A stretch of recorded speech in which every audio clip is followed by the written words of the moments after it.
Hello friends, मेरे YouTube channel में आप सभी का स्वागत है। दोस्तों, आज हम बात करने वाले हैं कक्षा 9 का जो सब्जेक्ट है गणित का, उसके बारे में। तो जो आज का हमारा टॉपिक रहने वाला है वह रहने वाला है अध्याय नंबर 1, नंबर सिस्टम यानी कि संख्या पद्धति। तो इसके बारे में हम बात करेंगे कि क्या क्या चैप्टर में है और इससे क्या क्या क्वेश्चन पूछे जा सकते हैं, और जो भी क्वेश्चन हैं इसके उनका आंसर क्या रहने वाला है। तो जो भी हम थ्योरी की बात करेंगे वो क्वेश्चनों के माध्यम से ही करेंगे। तो सबसे पहले जो हम आज बात करने वाले हैं वह बात करने वाले हैं प्रश्नावली 1.1 की। नेक्स्ट डे 1.2, इस तरीके से आगे हम बढ़ते जाएंगे। तो आज हम बात करेंगे प्रश्नावली 1.1 के बारे में। तो आइए स्टार्ट करते हैं बिना देरी के। तो प्रश्नावली 1.1 का पहला क्वेश्चन है, क्या शून्य एक परिमेय संख्या है? क्या इसे आप पी अपॉन क्यू के रूप में लिख सकते हैं, जहाँ पी अपॉन क्यू पूर्णांक है और q 0 के बराबर नहीं है? तो इसका आंसर रहेगा हाँ, शून्य एक परिमेय संख्या है, क्योंकि परिमेय संख्या क्या होती है जिसको हम p अपॉन क्यू के रूप में लिख सकते हैं।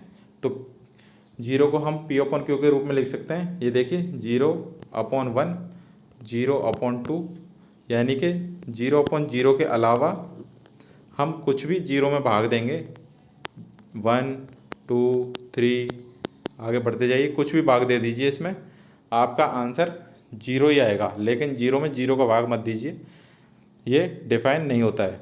तो आपने देखा, इसको हम पी अपॉन क्यू के रूप में लिख सकते हैं 0 को।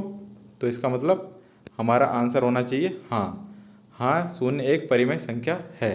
तो इसका आंसर आप लिख लीजिए, जो आपको फॉर्मेट दे रखा है नीचे सॉल्यूशन का, इस फॉर्मेट में लिख लीजिए। बाकी हमने एक्सप्लेन आपको कर दिया है। अब इसके बाद में हम आपको एक बार सारे परिमेय संख्या, अपरिमेय संख्या, पूर्ण संख्या, पूर्णांक संख्या, वास्तविक संख्या, जितनी भी संख्या हैं उसके बारे में एक बार बता देंगे, जिससे आगे जो क्वेश्चन करने वाले हैं उनमें कोई दिक्कत नहीं आए। तो पहले ये फॉर्मेट है, इसको लिख लीजिए आप। हाँ, शून्य एक परिमेय संख्या है, क्योंकि इसे हम संख्या रेखा पर प्रदर्शित कर सकते हैं और इसे पी अपॉन क्यू के रूप में लिख सकते हैं। तो आप बता दीजिए कैसे लिख सकते हैं।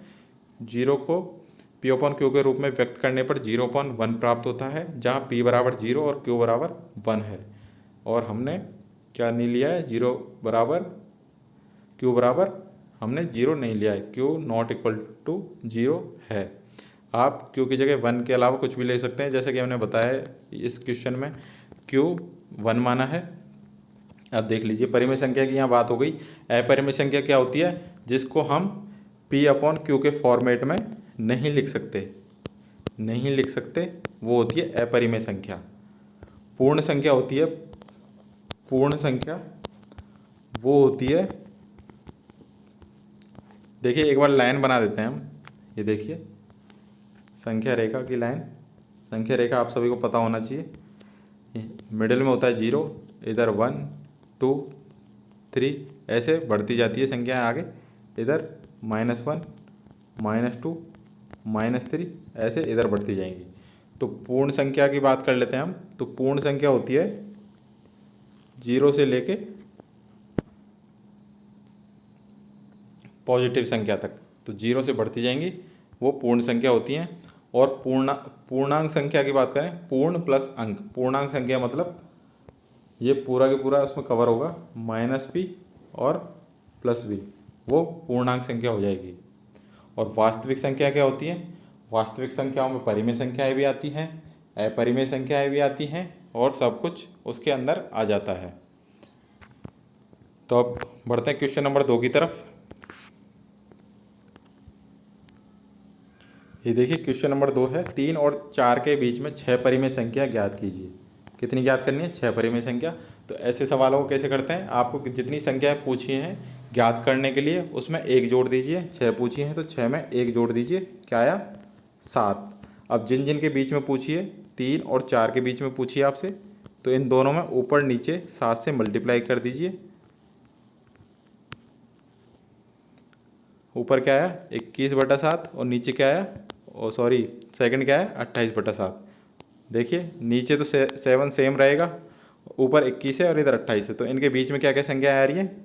22, 23, 24, 25, 26, 27। इनके नीचे 7 का भाग आपको देना ही देना है। तो 22/7, 23/7, 24/7, 25/7, 26/7, 27/7, ये आपकी 6 परिमेय संख्याएँ हो गई। तो ऐसे आपको करना है। फॉर्मेट देख लीजिए, हमें 6 संख्याएं प्राप्त करनी है, इसलिए 6 + 1 = 7। अब 3 और 4 को परिमेय संख्या के रूप में व्यक्त करना है, तो 3 × 7/7 और 4 × 7/7, यानी कि अंश और हर में हमको 7 का गुणा करना है। गुणा करने पे क्या आएगा, 21/7 और 28/7। अब इन दोनों संख्याओं के बीच में हमें 6 संख्याएं ज्ञात करनी है। ये देखिए 6 संख्याएं ज्ञात करनी है, तो इनके बीच में कौन कौन सी हैं, 22/7, 23/7, 24/7, 25/7, 26/7, 27/7। सबसे इजी क्वेश्चन है ये। नेक्स्ट है क्वेश्चन नंबर 3, 3/5 और 4/5 के बीच 5 परिमेय संख्याएं ज्ञात कीजिए। तो जैसे अब ऊपर वाला क्वेश्चन करा था, सेम ऐसे ही क्वेश्चन है। हमें 5 परिमेय संख्या ज्ञात करनी है। तो अभी हमने बताया था 5 से एक ज़्यादा संख्या, यानी कि 5 + 1 क्या है, 6। 6 का ऊपर नीचे मल्टीप्लाई करना है, तो 3/5 और इधर 6 से मल्टीप्लाई कीजिए। इसी प्रकार 4/5, इसमें 6 से मल्टीप्लाई कीजिए ऊपर नीचे। इधर क्या आया, 18/30, और इधर आया 24/30।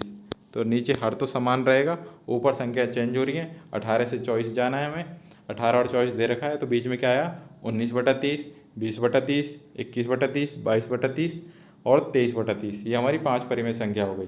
तो ये हमारा आंसर है। आंसर लिख लीजिए आप, ये देखिए, ये आपका सॉल्यूशन है पूरा। इसे छाप लें आप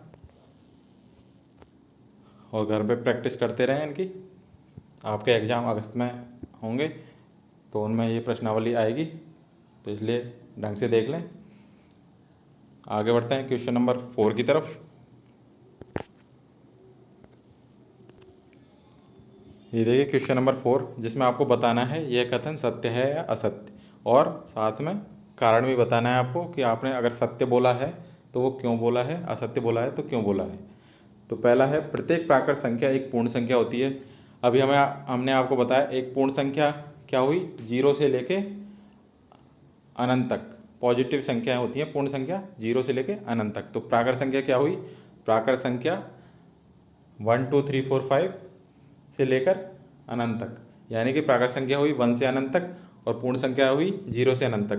तो ये पूछा है प्रत्येक प्राकृत संख्या एक पूर्ण संख्या होती है, बिल्कुल होती है, क्योंकि पूर्ण संख्या स्टार्ट ही 0 से होती है, तो प्राकृत संख्या उसमें ऑलरेडी आई जाएंगी, इसलिए यह सत्य है। तो देखिए प्रत्येक प्राकृत संख्या एक पूर्ण संख्या होती है, क्योंकि पूर्ण संख्या में सभी प्राकृत संख्याएँ शामिल हैं, ये इसका कारण है। दूसरा है, प्रत्येक पूर्णांक एक पूर्ण संख्या होती है। पूर्णांक मतलब -∞ से लेके पॉजिटिव +∞ तक प्रत्येक पूर्णांक एक पूर्ण संख्या होती है। तो प्रत्येक पूर्णांक एक पूर्ण संख्या होती है, यह असत्य है।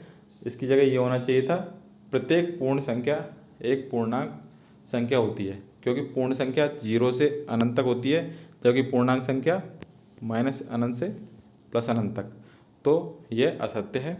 देखिए प्रत्येक पूर्णांक संख्या एक पूर्ण संख्या होती है, असत्य। कारण क्या है, क्योंकि पूर्णांक में ऋणात्मक पूर्णांक भी होते हैं। ये देखिए ऋणात्मक पूर्णांक, जबकि पूर्ण संख्याओं में कोई भी ऋणात्मक नहीं होता है, ये प्लस में होते हैं 0 से इन्फिनिटी तक, अनंत तक। तो इसलिए ये असत्य है। थर्ड है आपका, प्रत्येक परिमेय संख्या एक पूर्ण संख्या होती है। बताइए क्या होगा, प्रत्येक परिमेय संख्या एक पूर्ण संख्या होती है, यह जरूरी नहीं है, यह असत्य है। लिख लीजिए इसको, प्रत्येक परिमेय संख्या एक पूर्ण संख्या होती है, असत्य। कारण, परिमेय संख्या में अन्य कई प्रकार की संख्याएं आती हैं जिनको पूर्ण संख्या के रूप में प्रदर्शित नहीं किया जा सकता, इसलिए यह कथन असत्य है। तो यह थी हमारी प्रश्नावली 1.1 और उसके आंसर। आई होप आपको सारे क्वेश्चन समझ में आए होंगे और वीडियो अच्छा लगा होगा। वीडियो अच्छा लगा है तो चैनल को सब्सक्राइब करना ना भूलें, ज़्यादा से ज़्यादा शेयर करें। इसी तरीके की तैयारी हमारी आगे रहने वाली है, तो टच में बने रहें, चैनल पर लगातार आते रहें। मिलते हैं नेक्स्ट वीडियो में। सभी को यही कहना चाहता हूँ कि सब तैयारी करते रहें, अगस्त में आपका एग्ज़ाम है।